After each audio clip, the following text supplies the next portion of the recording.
Então, bom dia, boa tarde, boa noite, caros ouvintes, caras ouvintes do Ogro Historiador. Estamos aqui para a gravação do episódio 34. Antes de mais nada, queria agradecer aos nossos patrocinadores. Se você também pode apoiar-nos financeiramente, você pode ir lá no catarse.me, colocar Ogro Historiador e nos apoiar se você puder e quiser fazê-lo. E hoje nós temos uma presença mais do que especial da nossa apoiadora, Natália Pessoni, além de mim, Hugo Davi, Neide e Thiago. Olá, pessoal. Olá, boa tarde, bom dia, boa noite. Oi, gente. E aí, galera, beleza? Então, o episódio de hoje, né, o podcast 34, nós vamos falar um pouco sobre a série Cidade Invisível. Para quem não viu, ou para quem já viu, ou quer ver de novo, ou ainda vai ver, ou não tem intenção de ver, enfim. Em fevereiro, né, essa série Cidade Invisível, que ela é da Netflix, ela ficou no top 10 de 60 países. Ela é baseada no folclore nacional, né? E a gente vai falar um pouco sobre essa questão do folclore, sobre os personagens, né? Como que a série aborda isso. Essas entidades mitológicas que aparecem na série com bastante destaque, né? No caso o Curupira, o Saci e outras que a gente também vai mencionar, a Cuca. E também ela aborda alguns temas sociais relevantes, né? Fala sobre marginalidade, fala sobre o processo de urbanização. Também a dicotomia, né, floresta, cidade, a questão também da riqueza natural da floresta, ele também aborda, né, esse conflito aí territorial, e que o folclore também acompanha, né, essa ideia.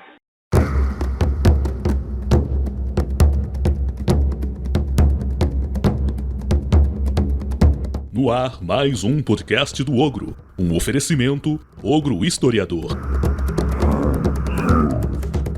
Primeiro eu queria saber de vocês, e nós fizemos uma pesquisa, né, para quem acompanha aí nosso perfil no Instagram, aproveitando o momento, siga-nos nas redes sociais, nós estamos aí no Instagram, no Facebook, então sigam as nossas páginas, você encontra tudo isso lá no nosso site, ogrohistoriador.com. Nós fizemos uma pesquisa e 87% das pessoas que opinaram gostaram, afirmaram ter gostado da série.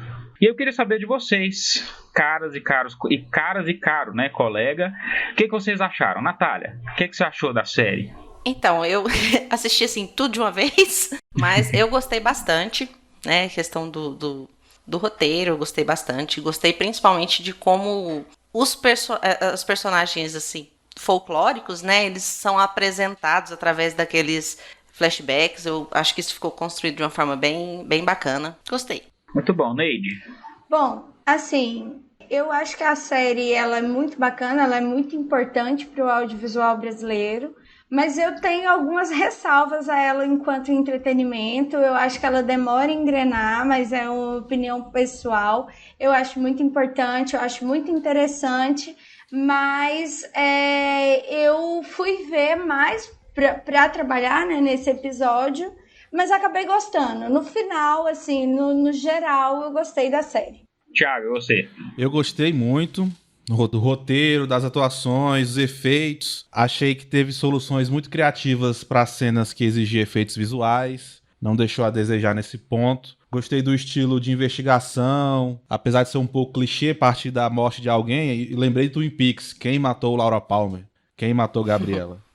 Achei uma série bem criativa, gostei do andamento também, principalmente dos 3 últimos episódios, que esses 3 aí eu vi de uma vez só. Eu, assim como a Natália, também assisti de uma vez só. Eu já passei por essa situação, né, aqui no nosso podcast, que às vezes eu vou assistir para poder falar aqui no podcast, né? Foi assim com o filme 1917. Se você não ouviu esse episódio, volte lá e ouça, né? É interessante também. Mas essa questão me trouxe gratas surpresas, tanto no filme 1917 quanto agora nessa série. Eu gostei bastante, realmente, achei tudo muito, muito bacana. Inicialmente eu não tinha a intenção de assistir, né, ou não por agora, mas acabei assistindo e na primeira cena a série já me conquistou, né, quando começa ali na mata escura e 2 lanternas que pareciam olhos ali a observar o espectador, aquilo já me conquistou na primeira cena, literalmente, né, a abertura é fantástica, é muito, muito interessante. Me lembrou a abertura do Dark. Ah, Né? sim. Então, muito, muito legal, muito legal. Gostei da abertura. A trilha sonora é super envolvente, né? O elenco é muito bom. Bom, eu tenho só elogios para fazer. Essas questões que a Neide mencionou, né? Tem algumas críticas também para fazer, mas a gente vai deixar aí pro finalzinho para você acompanhar a gente até lá. Eu gostei muito do tom sombrio da série, adulto. Sim, Não sim. achei aquele sombrio que dá medo, mas é um sombrio de seriedade. Sugestivo, né? Sugestivo. Ele é sugestivo. Então, assim, isso é extremamente... mexe profundamente com a nossa imaginação, com a nossa criatividade. E realmente, ela não parece uma série adulta, né? Eu estava até comparando, conversando com a minha irmã, que ela já havia me indicado a série, né? E eu fiz uma comparação com aquela série da HBO, se eu não me engano.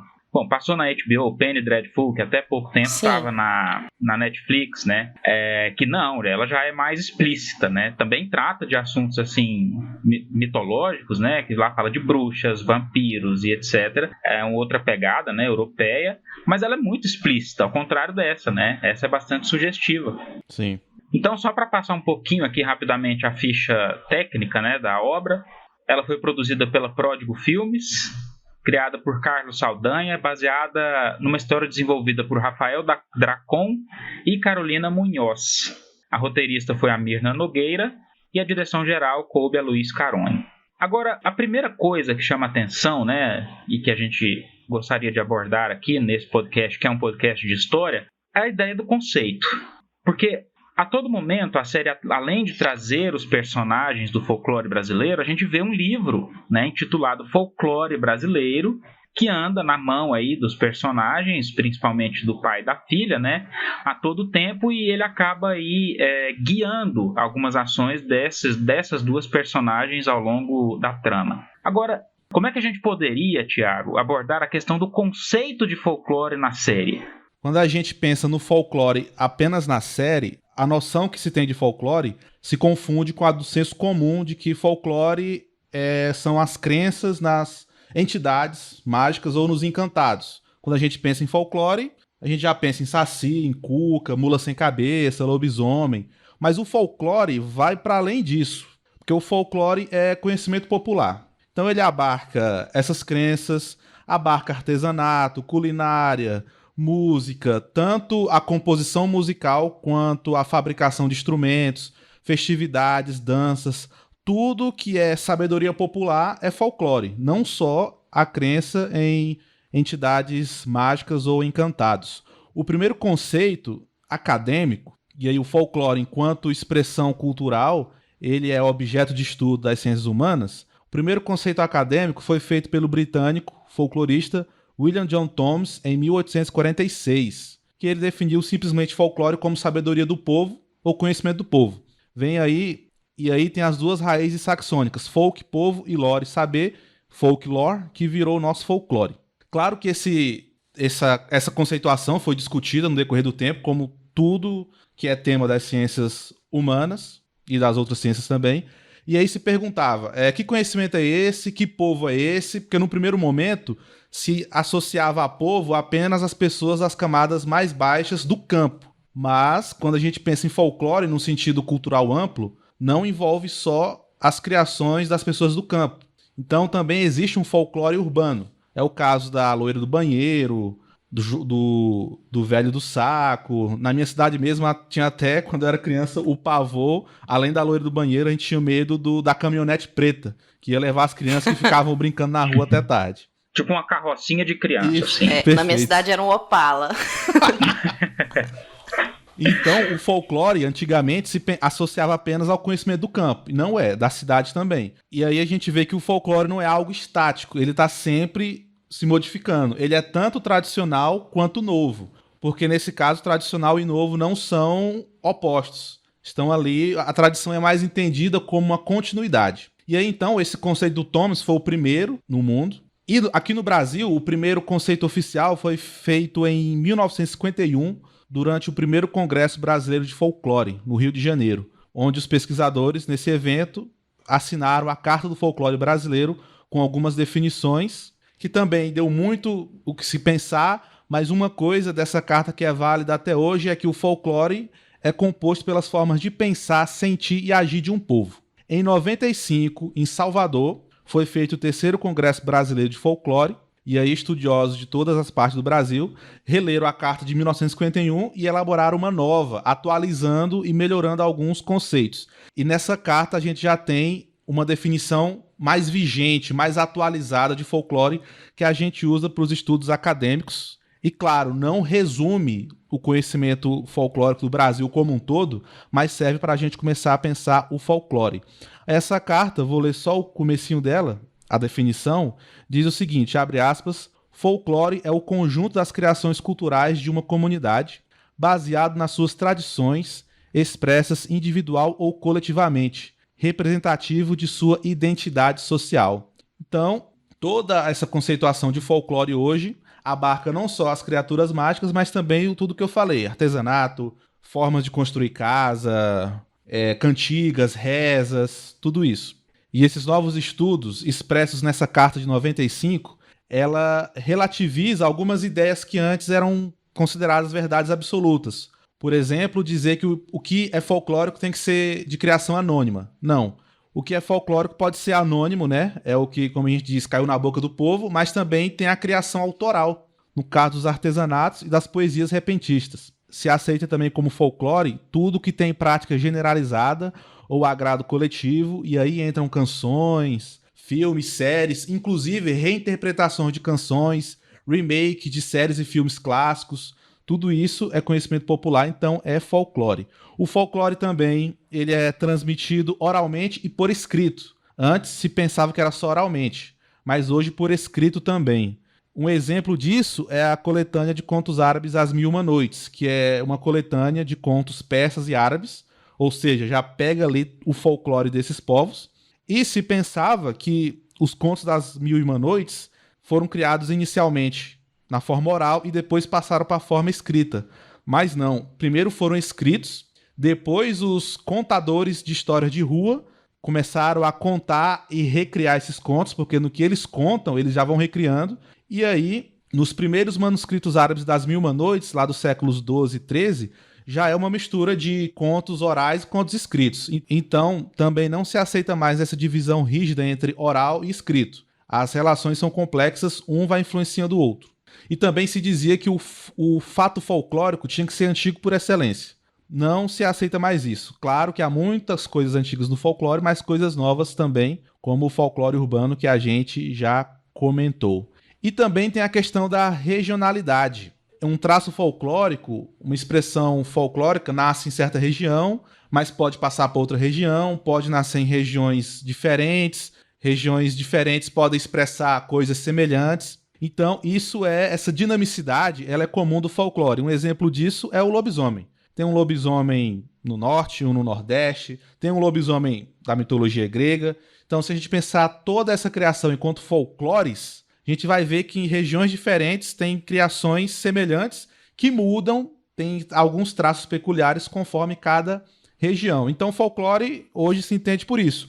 Essa grandes criações culturais, grandes expressões culturais que envolvem matéria e imatéria, né?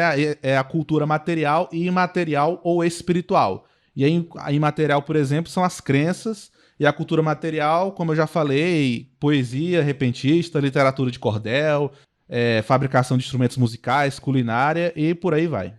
Quer dizer, seria muito difícil pensar, então, num conceito de folclore que vá dar conta de toda essa realidade, né? Então, acaba esvaziando esse conceito enquanto categoria acadêmica, seria por aí? Porque, pelo que eu entendi, é um conceito que abrange muita coisa e que acaba que, para a gente abordar determinado tema, temos que dar uma precisão maior. Isso. Nesse sentido, sim. A gente vai vendo uma atualização constante do conceito que vai abarcando cada vez mais criações, mais experiências. E aí, quanto mais preciso a gente for no estudo, na análise, melhor. E aí, caros ouvintes, caso vocês queiram ler mais sobre o conceito de folclore, já tem um texto publicado lá no nosso site oficial, O que é Folclore. Vocês vão encontrar lá toda essa linha do tempo da conceituação de folclore com mais detalhes. Maravilha.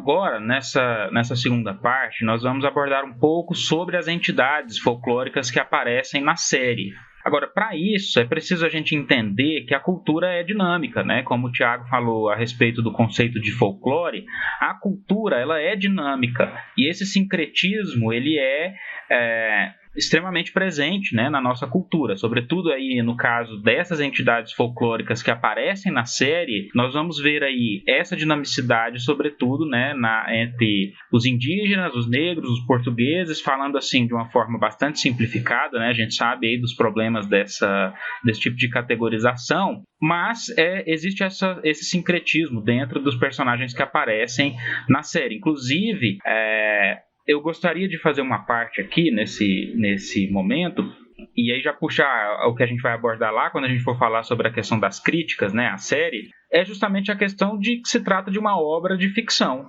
né? Nós não podemos assistir essa série imaginando que veremos ali um documentário sobre o folclore brasileiro ou sobre a mitologia, enfim. Não, né? É uma obra de ficção, a sua função é o entretenimento, e ela traz justamente ali, inclusive o folclore é um pano de fundo, né? O roteiro da série se baseia na investigação de um crime. Óbvio que tudo está relacionado com o folclore, não quero dar nenhum spoiler. Mas enfim, além dessa questão, e dentro dessa ideia do sincretismo, a gente nunca pode pensar que existe um cânone, né? Um folclore oficial, que exista um catecismo, né, do folclore aí, me perdoem o trocadilho, mas não existe, né? Não existe um dogma que vá dizer, não, o Saci é assim, pronto e acabou. Existem adaptações geográficas, culturais, étnicas, enfim, que acabam trazendo essas características tão mutáveis. E elas dependem... Desculpa. Pois não. Não, e é interessante observar isso, né? Porque antes de assistir mesmo, vi algumas pessoas comentando, né, no Twitter, mas a tal personagem, né, o Saci não é assim, né? Mas não é assim onde, né? É assim Exatamente. Em algum lugar, né? É assim. Então, justamente por essas características, né, não canônicas desses personagens, não dá pra apontar, não, esse Saci não é desse jeito, a Cuca não é desse jeito, né? Exatamente. E a gente observa, né, que é essa dinamicidade do ser humano que faz a história ser tão interessante. Porque é uma teia. Mesmo quando a gente pega as religiões dogmáticas, a gente vê esse tipo de adaptação, esse tipo de recriação, né, essas adaptações. Essas adaptações ao gosto, né, essa inserção dessa, entre aspas, cor local. Sempre isso aconteceu. Vamos ver o catolicismo romano, como que ele vem para o Brasil e ele é profundamente alterado. Ou mesmo outras religiões europeias ou não europeias, né, elas, na medida em que elas vão ocupando novas áreas, novos locais, eles vão se adaptando àquela realidade. Então a gente observa, né, nesses compilados mitológicos, ou por exemplo na obra sobre mitologia do Câmara Cascudo, que existem várias histórias semelhantes, narrativas semelhantes, personagens semelhantes, contados em locais diferentes, né, e que acontecem ali de forma mais ou menos síncrona, né, vamos dizer assim, ou não, né, também. Então, mesmos personagens, histórias semelhantes em locais diferentes, ou dentro de uma mesma região, dentro de um mesmo bioma, ou dentro de uma etnia, versões diferentes de determinados personagens, ou narrativas míticas, ou folclóricas, enfim. Não existe esse cânone, né? E os folcloristas trabalham com registros escritos e testemunhas orais. Então não dá para a gente afirmar, né, cravar com precisão as origens de determinados mitos, justamente porque vem de uma trajetória da oralidade, muitas vezes, ou da escrita, enfim, mas que acompanha aí essas alterações das relações humanas, das relações sociais, que são inerentes a essa trajetória. Só complementando você, Hugo, você falou do Câmara Cascudo, para quem não conhece, o Luiz da Câmara Cascudo foi historiador, jornalista e folclorista.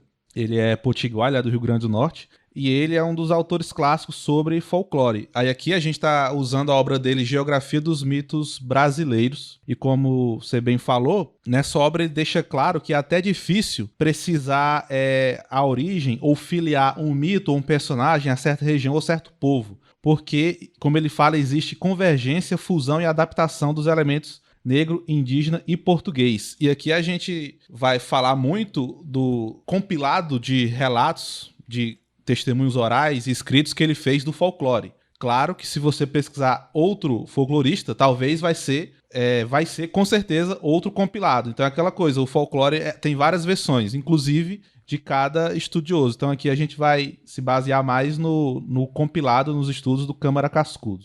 Já que você interrompeu aí para falar um pouquinho do Câmara Cascudo antes da Neide passar para as entidades, ele também tem outra obra muito interessante que também virou série, né, que é a História da Alimentação Brasileira, que está na Amazon Prime. E, bom, depois deixa seu comentário lá nas nossas redes sociais ou no nosso site, se você gostaria que a gente fizesse um episódio sobre essa outra obra do Câmara Cascudo, né? Quem acompanha aí, eu tenho feito os meus ungüentos com base nesse tipo de temática, então depois comenta lá se vocês têm interesse nesse outro episódio, né? Sobre essa outra obra do Câmara Cascudo. Vai lá, Neide. Bom, gente, eu acho muito importante, né, para as ciências sociais esse papel do folclorista, que ele vai trazer, né, a questão desses mitos, mas que fica, talvez eu tenha um pouco de preocupação nessa cristalização, né, dessa entidade. É igual a Natália falou, não, mas o Saci não é assim. Eu lembro muito no período que a Disney decidiu colocar a Ariel, a pequena sereia, como uma menina negra. E aí as pessoas falaram, mas não existe sereia negra. Aí as pessoas, peraí, mas não existe sereia, o que existe é o seu racismo, né? Então, é claro que o Monteiro Lobato, o Câmara Cascudo, eles vão, né, pegar esse fenômeno, o que circula entre o povo e colocar aí, como eles vão cristalizar. Mas o que o Carlos Saldanha, né, e toda a equipe que vai trabalhar no Cidade Invisível vai fazer é reinventar uma liberdade, uma licença poética, né? Então ele vai reinventar de certa forma e vai mexer com essa imagem, né, que se tinha desses personagens que fazia parte da nossa infância. E isso eu percebo que para algumas pessoas gerou angústia e crítica, né? E para outras acharam super legal, interessante. Ele até recria aí as origens.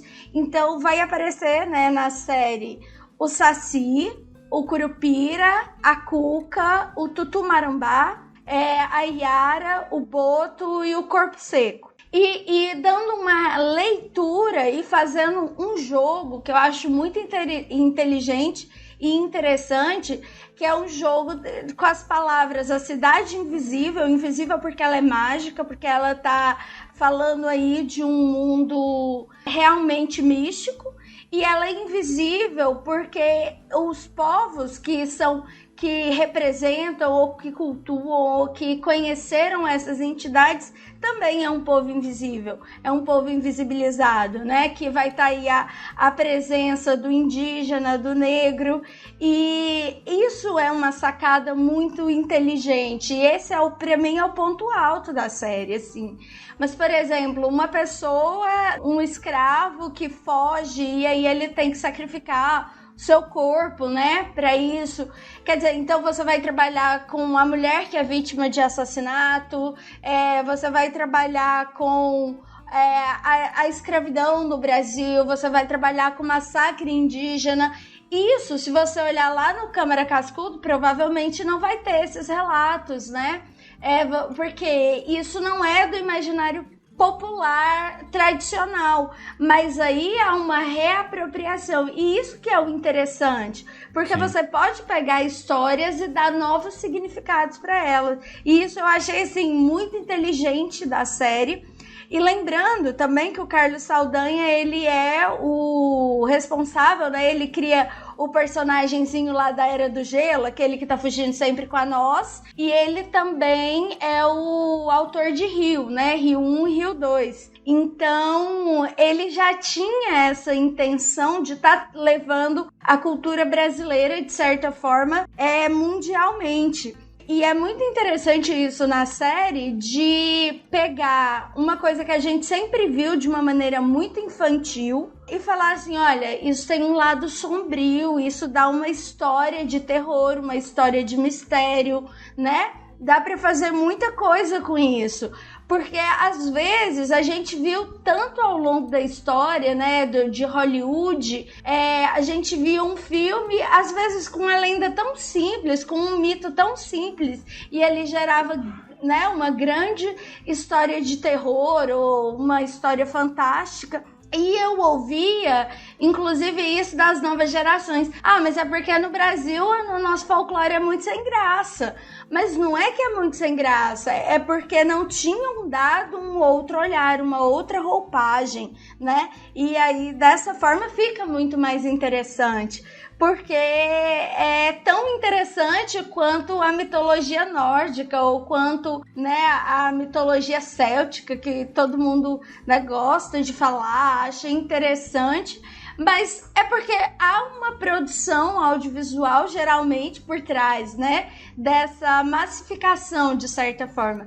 E aí eu acho que o Carlos Saldanha, ele vai saber fazer isso bem e ele vai aproveitar discussões que estão em pauta, jogando aí personagens marginalizados, vitimizados e fazendo o jogo com as palavras. Outra coisa é que no início do projeto era para se chamar Cidades Invisíveis, né, no plural. E aí a gente não sabe por quê, talvez porque eles não sabiam se ia ter uma segunda temporada ou não. Isso reduziu para uma coisa, para a Cidade Invisível, e eu acho que ficou muito interessante o trocadilho. Natália? E nesse sentido do invisível também, né? Acho que entra aí personagens, os próprios, né, elementos mágicos aí da série, né? Mas, por exemplo, o cara lá que é morador de rua, né? Todas essas questões que também são invisíveis ali, né? E que entram nesse jogo de palavra que a Neide colocou. Tem algum desses personagens que vocês nunca tinham ouvido falar? Desses que aparecem na série? O Tutu. Você aparece na série ou... Dos que aparecem na série. O Tutu. Eu nunca tinha ouvido falar. Eu também não. Tutu também pra mim era desconhecido, e o Corpo Seco também. Nunca tinha ouvido falar. O Tutu eu desconhecia o nome, porque ele é uma espécie de bicho-papão, né? Eu só não sabia que chamava Isso. Tutu também. Eu não sei. Pois é. Tem aí tem gente falando que não, né? Porque ele é um catitu, na verdade, né? Ele vira porco. Também. No Pará existe um ser chamado vira-porco. Então é aquela... Aí tem um monte de histórias por trás. Ah, ele desrespeitou a mãe, não sei o quê. Então na noite de lua cheia... Né? Igual uns viram lobisomem, outros viravam porco. Então, se a gente vê a origem dele ali na série, né? Que era uma criança que estava aprisionada ali, às vezes pode se aproximar disso, né? E a gente tem que pensar também, né, que nessas figuras a gente trabalha muito, talvez, né, com arquétipo, que não é único, mas vai ter ali uma direção, né? Porque é um modelo, é um protótipo, tá associado a algo tradicional. É como, talvez seja uma associação meio boba, mas com signos dos zodíacos, né? Que você tem ali um arquétipo, cada sociedade vai colocando coisas ao redor, vai mudando ao longo da história, mas ali tem um norte que vincula uma coisa na outra, sabe? Que vai vinculando, por exemplo, a Cuca, mesmo a jacaré do Sítio do Pica-Pau Amarelo, ou a senhorinha que eu e o Thiago tava falando que na nossa infância a gente imaginava a Cuca como uma velhinha que roubava criança, ainda assim...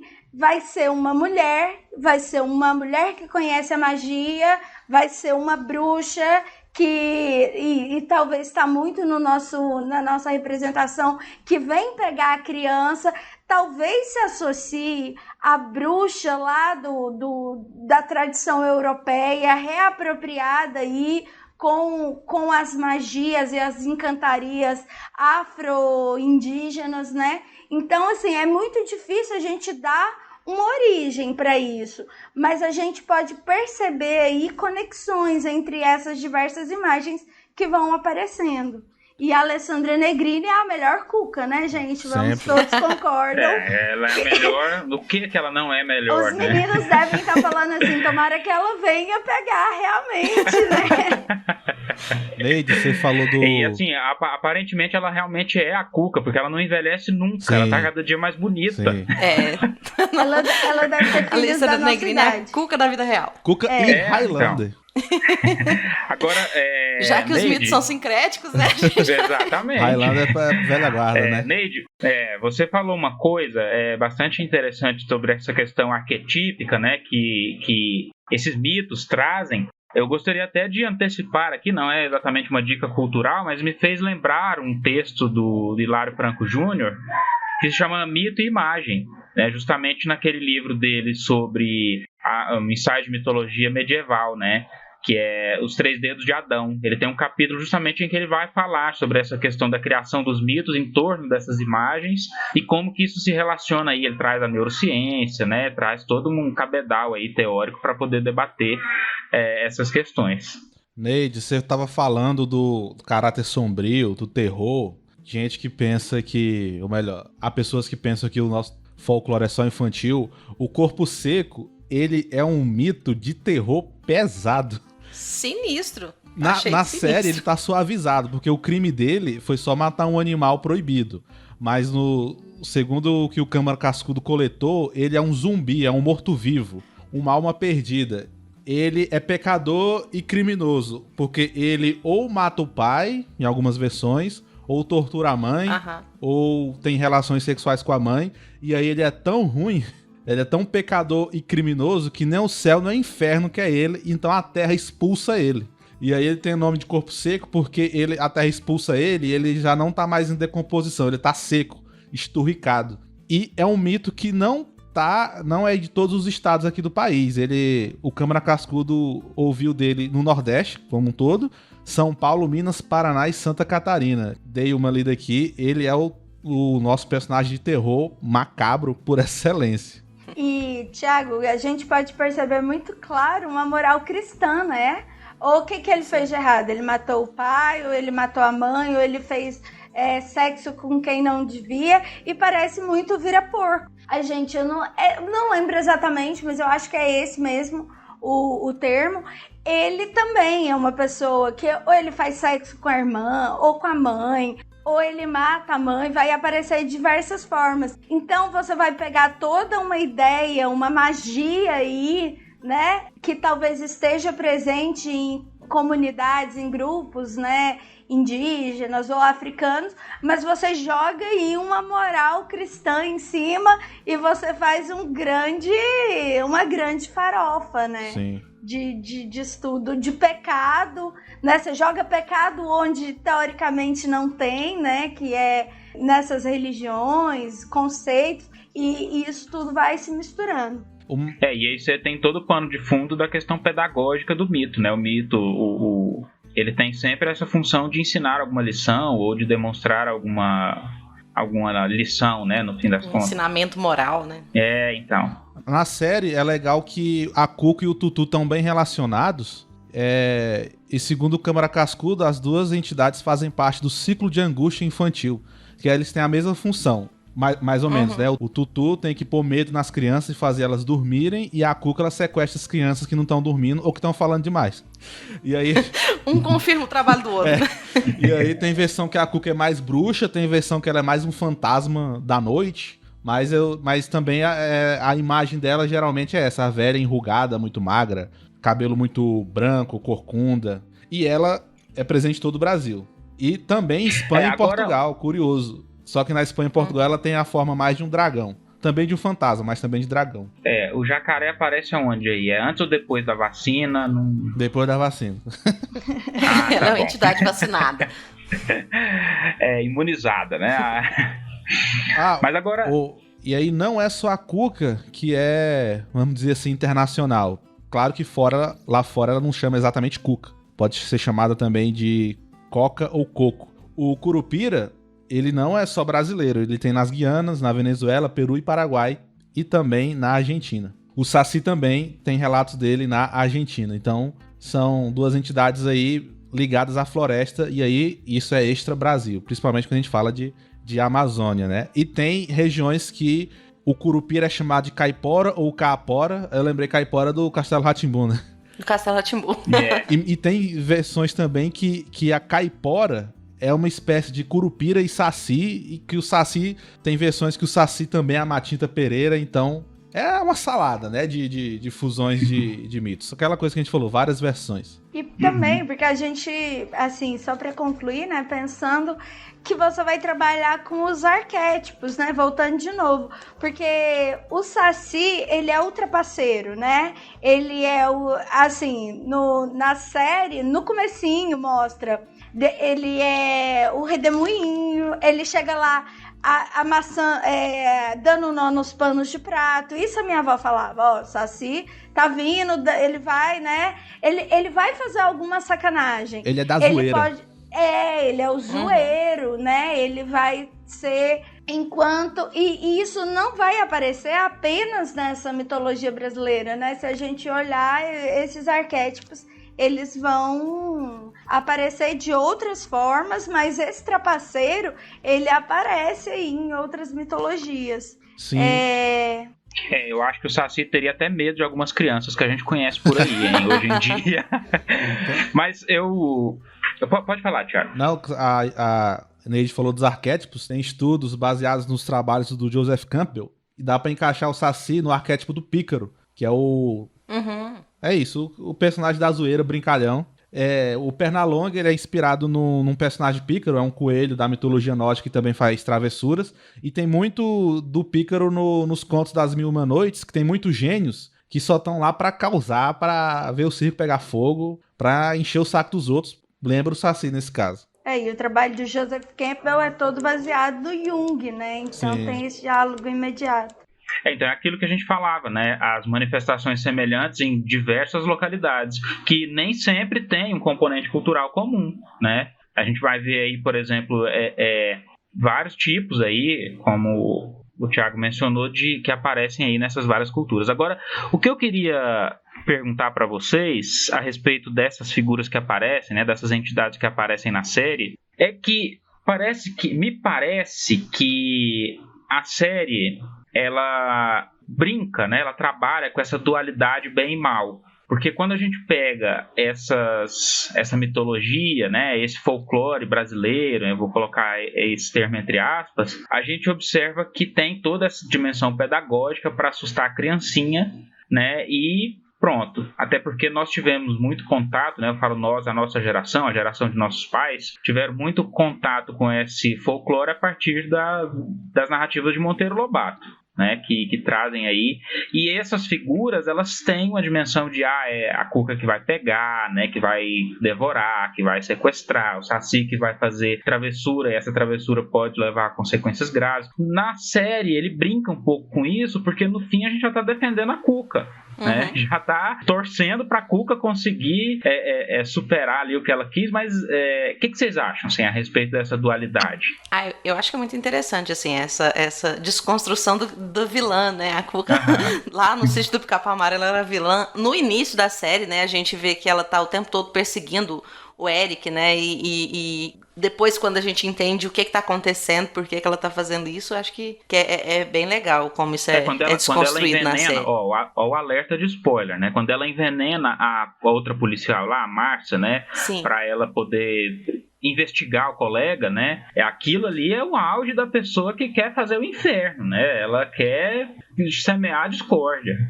Eu achei legal também porque ela começa assim, né, mais do mal, mas depois como aparece uma coisa pior que ela, o que é o corpo seco, aí abranda, né? Isso, aí abranda ela e as coisas mudam. Também, o que me fez pensar é que eles são mostrados como se eles usassem ali os poderes para sobreviver nessa nova dinâmica urbana. Porque é como se eles fossem entidades poderosas em outro contexto. Todos eles, eles principalmente na série, eles são mostrados como de origem na colônia, em outro contexto, no contexto da floresta. E é como se eles fossem jogados à margem, né, ali na cidade. Então, muito se falou, por que eles estão no Rio de Janeiro? Mas é como se fosse essa nova perspectiva de urbano versus, né, rural, e até antes disso.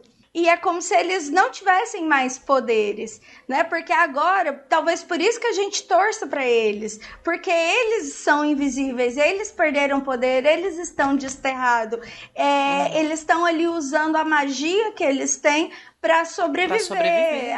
Eles estão se juntando ali para sobreviver em um mundo, em uma realidade muito diferente da muito original inóspita, deles. Né? Muito... Então, uma realidade alheia, né?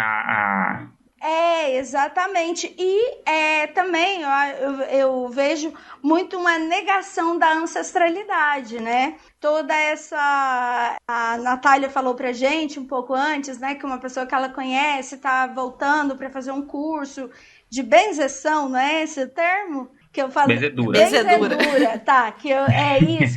Quer dizer, então é como se a gente olhasse de novo, porque durante muito tempo toda essa magia, todo esse mundo encantado, né, ele vai desaparecendo. E com o desencantamento do mundo, essas entidades, elas perdem totalmente a sua força. E aí elas são jogadas à margem da margem da margem. E aí, talvez por isso que a gente torce por eles. Porque eles são os marginalizados da história, né? Eu acho que o que mais representa isso que a Neide falou é o próprio Curupira, né? Ele tá ali na cadeira de roda, né? Ele tá ali totalmente limitado por um monte de coisa, né? Etilista, né? Porque o termo alcoólatra não é etilista, é dependente do álcool, né? Isso é também... Eu queria pensar, né, assim... pensando junto com vocês aqui essa questão desses seres, né, dessas entidades, como metáforas de saberes tradicionais de comunidades, de populações que foram extintas, as populações, ou saberes foram extintos, apesar de as populações não terem sido extintas, ou passarem por um processo de extinção ou de silenciamento tão profundo que elas são... esquecidas, né, ou, no caso da metáfora, mortas, sufocadas. Invisíveis, né? Como o próprio título da série. Mas aí, Natália, eu acho que da invisibilidade vem a extinção. Vem o mais do que o silenciamento ou a invisibilidade, a morte. O Boaventura de Souza Santos, ele usa o termo de epistemicídio, né? E é isso, porque quando você... E aí ele vai partir de uma perspectiva decolonial e tal, mas eu acho que a série mexe muito com isso mesmo, assim. E o tempo todo a série tá nos remetendo à colônia, né? Todo começo de episódio ela joga a gente lá na colônia. Então... O que é um problema também, né? E aí... O Boaventura vai falar um pouco sobre isso, né? Que é a ideia de que você não mata só fisicamente um povo, né? Mas você mata toda a visão de mundo, toda a lógica, toda a estrutura, e aí você impõe. Não, existe só essa verdade, a verdade é dessa forma, ela é científica, então se você tá passando mal, você procura um médico, e se você procurar uma pessoa que benze, você tá errado, porque isso é uma coisa ultrapassada, isso é primitivo, isso é estúpido. E a gente vê muito isso no conflito ali dos moradores da vila, né? De ter ali o espaço sendo tomado ali pela construtora. Depois a gente entende, né, toda a questão pessoal do dono da construtora ali, mas é muito isso, né? Eles estão... O espaço deles está sendo invadido, né? E eles vão ter que deixar aquele lugar ali, e essa questão do procurar, né, um médico quando tá doente, isso aparece bem claramente lá naquele personagem que é o... Ai, me esqueci. Filho do Cícero? O João? É, o Cícero, né? Quando fala da esposa, né? Que aquele conflito lá de pai e filho, da mãe que morreu, e a gente vê essas questões aparecendo, né? Como esses saberes ali daquela região, eles fossem desaparecendo à medida que fisicamente, né? A própria vila tá desaparecendo, né? Isso. Sim, eu percebo muito isso.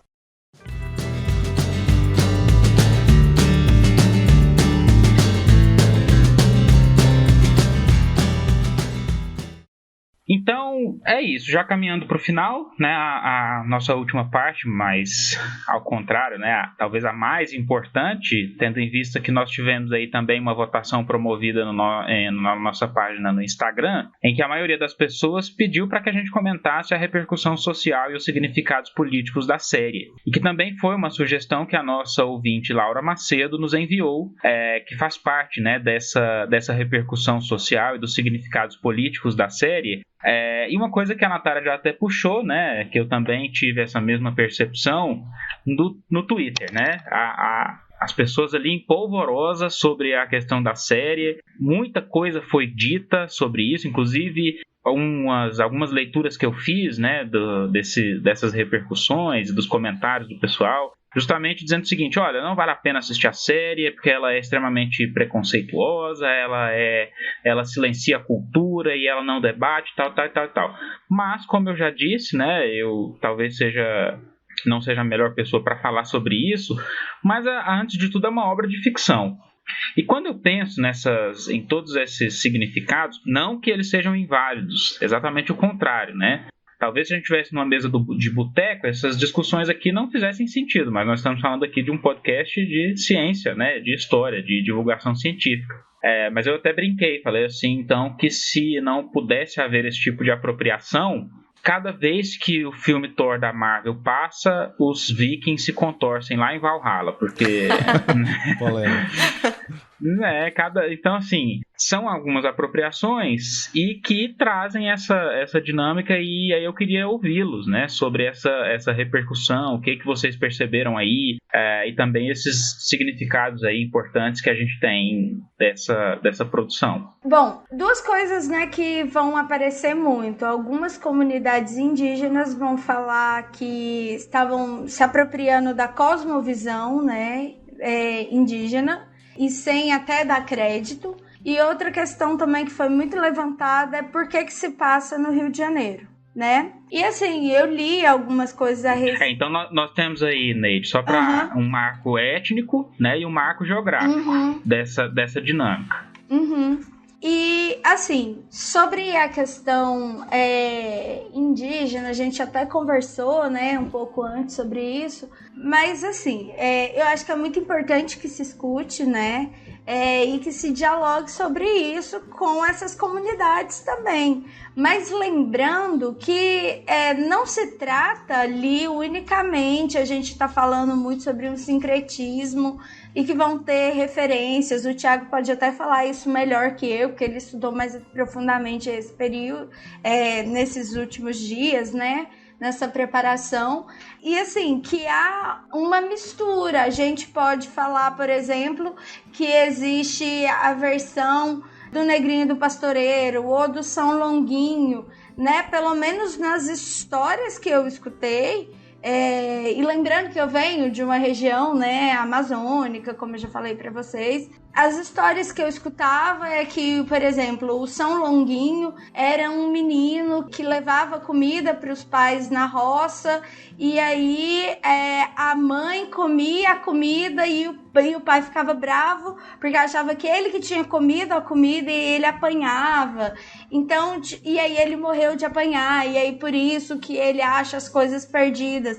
Quer dizer, então você vai, ou como a gente já referiu, né, sobre a ideia de pecado, de culpa. Então a gente não pode falar que tá falando só de uma fé de um povo, ou de uma crença de um povo. Isso está muito misturado, e como está falando da cultura, é muito difícil a gente delimitar onde começa um e onde termina o outro, né?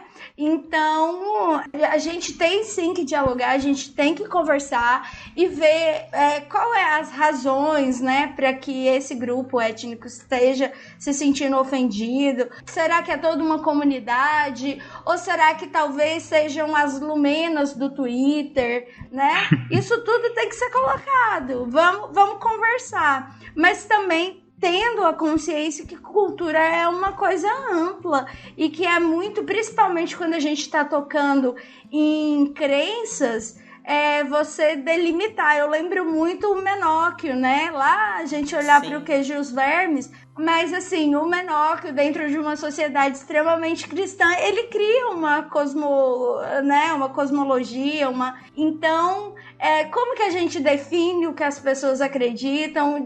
Pertence a quem? Isso não misturou com outra coisa, né?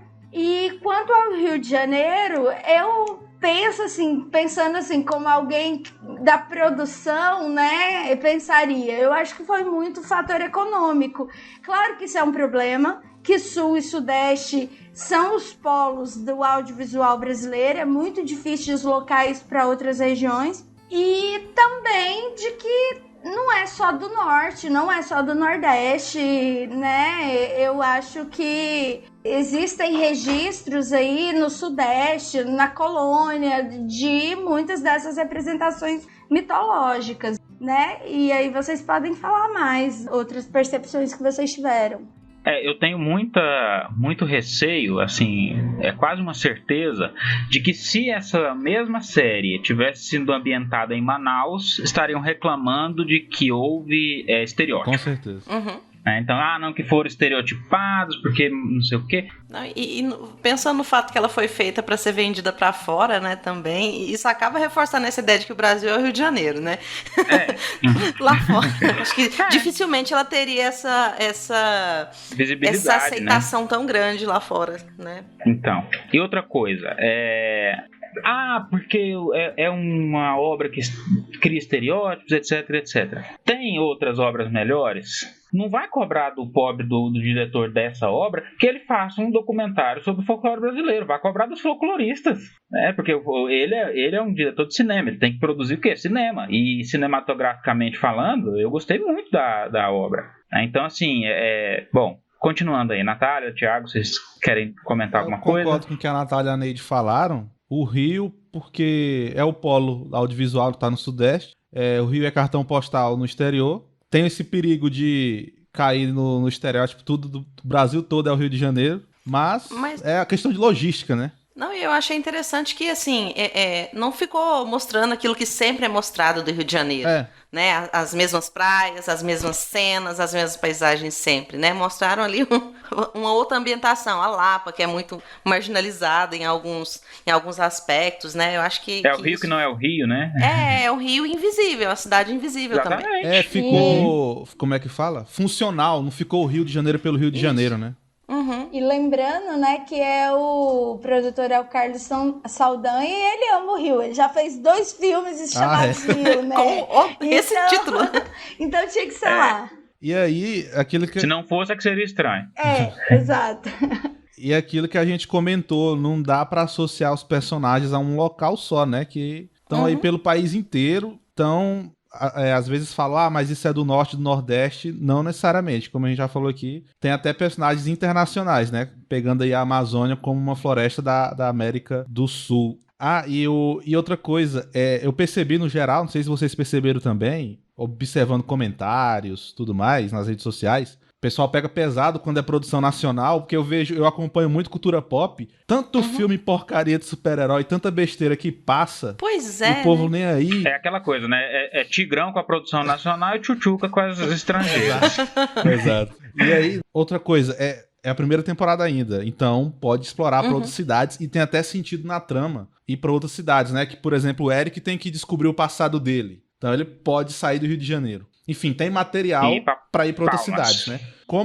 Lembrando isso, que como é uma série produzida para Netflix, então ela não é para ser exibida só no Brasil, é no mundo inteiro. Então, à medida que for tendo audiência, engajamento, acho que vão ter mais dinheiro para produzir e acho que vão expandir para outras cidades, sim, para outros centros. Não, uma coisa engraçada que eu vi dessa questão de querer filiar um mito a um local só, é a questão da Gabriela, né? Que ela pode ser parece que ela é uma entidade. Aí a gente entra no campo da teoria. Porque ela deu um amuleto pra filha dela, um amuleto das Icamiabas, que são as guerreiras amazônicas, né? E aí eu já vi gente falando que se ela for uma Icamiaba é um absurdo, porque ela não é indígena. Mas aí entra aquela coisa da ficção. Sim, as Icamiabas são indígenas, mas na ficção, vai que uma Icamiaba casou com um homem, enfim, miscigenação, e aí a Gabriela não é então uma Icamiaba, mas uma descendente, né? Então, tipo, como é uma ficção, tem sentido ir pra vários campos. E aí, como pode ir para vários campos, como tem a licença poética, então fica difícil criticar tudo a partir só da questão étnica ou geográfica, porque é aquela coisa, uma criação ficcional, né? Então, desde que ela não desrespeite crenças e etnias, que eu acho que não aconteceu nessa primeira temporada, acho que é ok. Tranquilo trabalhar em cima disso. E assim, dando uma viajada, né, aí talvez eu esteja exagerando nessa minha percepção, mas é tentando ver mais camadas, a gente pode até pensar aí nesse jogo Sudeste, porque essas pessoas, a gente pode pensar aí no êxodo rural, né, que vai acontecer no século XX. Por exemplo, hoje em dia há uma grande concentração de população indígena dentro da cidade de São Paulo, né? Então, as migrações, né, para o Sudeste. Então, isso também eu vejo, e por isso que é tão interessante que a gente escuta essa série aqui, porque tem um fundo histórico muito forte, e assim, explícito. Eles não tentam ser sutil, né? Não é uma coisa que você tem que olhar muito a fundo. Eu não sei se é porque o nosso olhar já como historiador é bem treinado para caçar isso, né? Mas eu acho também que se a gente olhar em outras camadas, a gente pode pensar assim no processo de migração, de quem que migra, se não é o povo indígena, o povo sertanejo, né, que é esse povo mestiço, do indígena com o negro. Então isso tudo eu acho que a série faz bem. Uma pergunta aqui para vocês duas sobre representatividade. O que vocês acharam da Cuca e da Camila enquanto mulheres? Vocês acharam que ficou sexualizado? Ficou ok? Difícil. Eu acho que a Cuca, inicialmente, sim. Mas depois que a gente foi entendendo, né, as motivações ali da personagem, eu acho que isso foi diminuindo um pouquinho. E a figura da Yara, né? A Yara, ela é meio sereia, né? E é essa figura sedutora. Ela é sedutora. Pra matar, ela é sedutora. E é interessante que o Marco Pigossi, ele tinha estreado na Netflix, eu acho que ninguém viu essa série, que era uma série de sereias, e ele tinha feito na Austrália. Foi a estreia dele na Netflix. Acho que só eu, e a mãe dele assistiu. E aí a série não foi renovada. E aí ele volta aí com a sereia de novo, né? Piada pronta, né? Exatamente.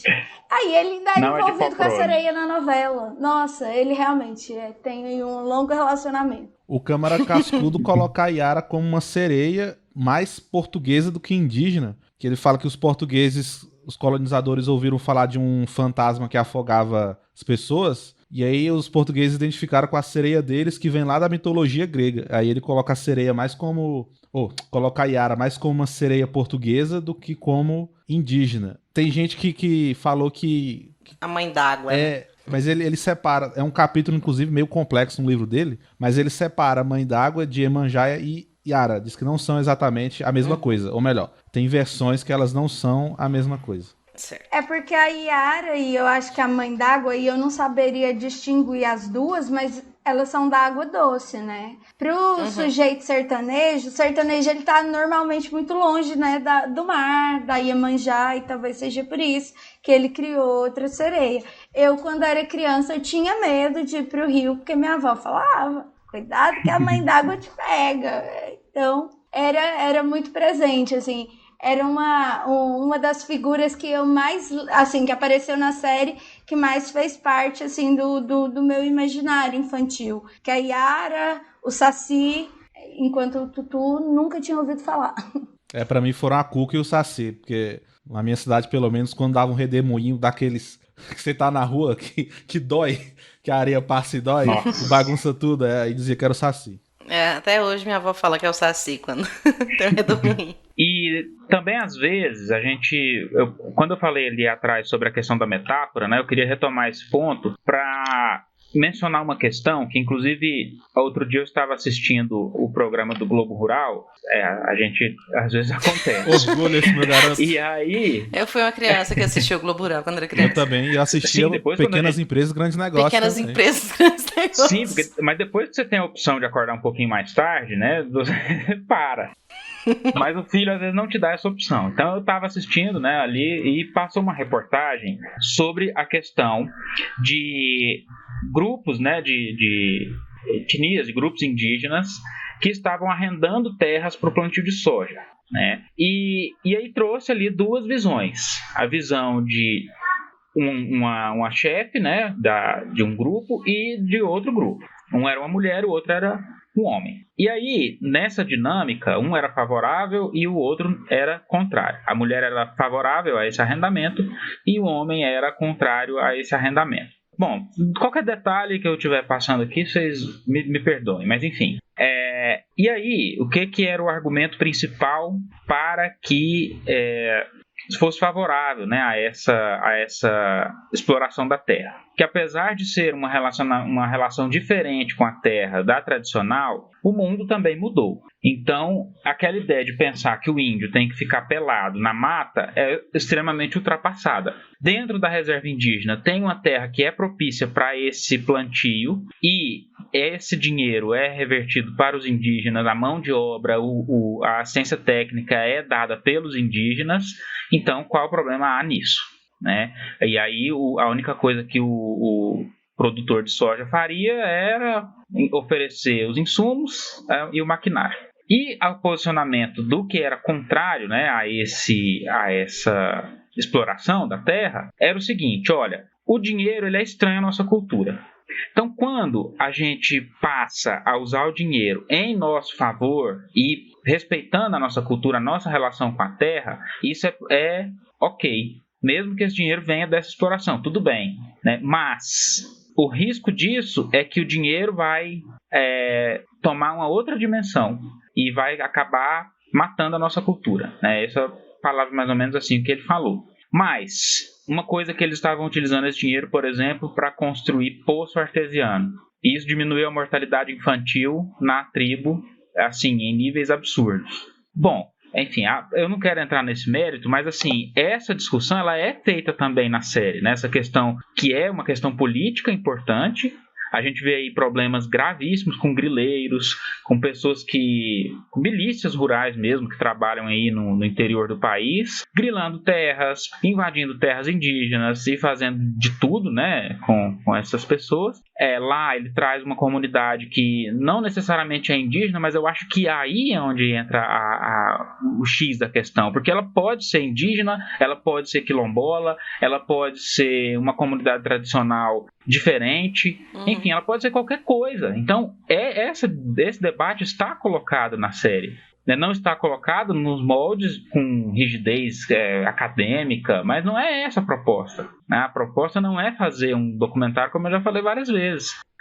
Então, essa questão da disputa pela terra, ela é muito importante na série, que eu acho assim que pesa tanto da terra urbana, né? A gente vai ter a questão dos desabrigados, quanto lá da disputa pela área de preservação, pela reserva, né? Pela reserva em que aquela vila Toré se encontra. É um problema fundamental do Brasil, né? Exatamente, é um problema assim, estrutural, né? Vamos trazer aí a ideia é estrutural no nosso país. E assim, qual perspectiva nós temos de superação desse desafio? Nenhuma. A população... Hoje, a não ser... Óbvio, né? Eu falo nenhuma, mas hoje a gente sabe que existem grandes lideranças que trabalham aí com educação de base, né? Com militância, com trabalho mesmo, assim, de base, né? Político de base. Mas, assim, são passos lentos que a gente vê e a gente está vendo muitas regressões acontecendo. Uma coisa interessante da ocupação é que a população de lá é negra. Sim. Então já fica aí essa... outra camada da série, né? Quem vai assistir como entretenimento se diverte, mas quem procura algo mais para pensar, para perceber, também está lá. Eu acho interessante isso. Ou quem já sofreu, né, na pele essa discriminação e esse olhar, né? Sim, é pesado, é impactante, sim. E mostra muito morador de rua também, né? O Eric sempre topa com o que tá empurrando um carrinho de compra. E o catador. Isso, catador. E o Curupira, tipo... A gente vê... É o ícone, né? Essas figuras mendicantes a gente vê no cotidiano. Uma coisa até legal é que o Curupira tem um... E são invisíveis. Isso, né? Eu acho que cada um desses personagens encantados ali, eles representam algum tipo de minoria ali, algum tipo de invisibilizado, né, do dia a dia. E assim, e aí, Natália, a questão, por exemplo, o Eric, ele tá num local de absoluto privilégio. Sim. Homem branco, heterossexual e rico. Exato. Né? Não vamos dizer rico, mas assim, pra maioria Classe da população brasileira, tá no 5%. Tá no 5% ali, né? Do Empregado, funcionário público, né, que geladeira já é cheia. Servidor E público aí, estável. Que não vai ter pois. aumento Né, nos próximos 15 anos. Também conhecido como geladeira cheia. Mas ele representa todos os privilégios. Sim. E quando a gente observa na série ele dizendo o seguinte: eu sou ascético, eu não acredito. Quando a antropóloga fala as coisas, ele não reconhece o seu lugar de privilégio, mas a partir do momento em que ele se sensibiliza com aquela realidade, ele passa a observar que ele está em um lugar de privilégio. Se a gente usar a ideia da série como uma metáfora da realidade, seria justamente esse reconhecimento e essa catarse, né, do que ele passa, esse momento assim, ele passa por esse choque, né, e ele entende essa dimensão, e aí é o momento em que ele entende, que ele aceita isso, ele vai buscar a ajuda lá do Cisso.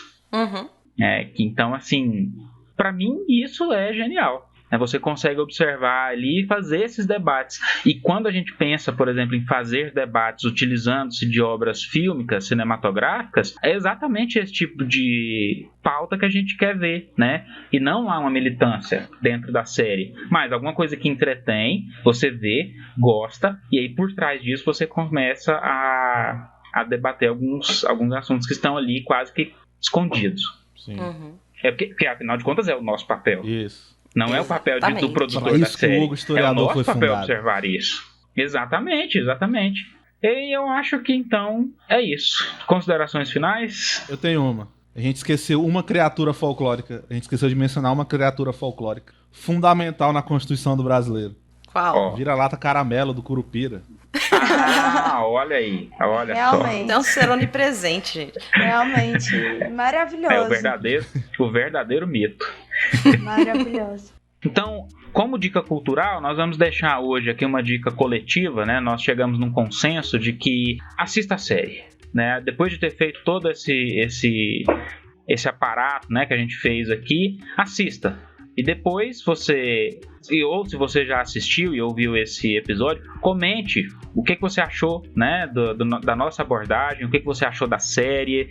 Se você ainda não viu e ouviu o episódio primeiro, teve alguns spoilers aí, comenta lá pra gente poder saber o que vocês estão achando aí do nosso trabalho. Então fica como dica cultural de hoje a série. Eu até ia falar de uma música que me encantou durante a infância, né, que é aquela o Serafim e Seus Filhos, que fala de que virou, que pra mim assim é mística, me traz várias lembranças assim, que é do sertanejo mais tradicional, né, que eu conheço na voz do Sérgio Reis, e acho que Christian Ralph também gravaram essa música, vários artistas, mas que fala, né, e tem uma poesia muito bonita a música, e conta uma história de um ser mitológico o do folclore, que eu ainda não sei qual é bem, mas um lobisomem, alguma coisa assim. Parece um pouco isso, né? Ele fala, né, que virou lobisomem e tal. Então a gente deixa aí como dica cultural a série para vocês assistirem. E considerações finais, Thiago? Espero que voltemos quando sair a segunda temporada. É isso aí. Neide? É isso. Valeu por me fazerem ver a série. Eu tava com um pouco de receio. Eu vi o primeiro episódio, eu tava muito ansiosa, mas aí não me chamou tanta atenção. Eu persisti por causa do ogro e gostei bastante. Então valeu. Natália? Assim, como eu falei, né? Fiquei adiando assistir a série durante um tempo. Queria assistir, essa oportunidade foi muito boa pra fazer isso. E acabei gostando bastante. E agradeço muito por estar aqui com vocês falando, né? Tô aqui meio de intrusa. Mas fico muito feliz. É um prazer sempre. Volte sempre que achar interessante, necessário e enfim, sinta-se sempre convidada. Então, é isso. Um abraço, obrigado a você que nos ouviu até aqui e até uma próxima. Tchau, tchau. Tchau, pessoal. Tchau, tchau.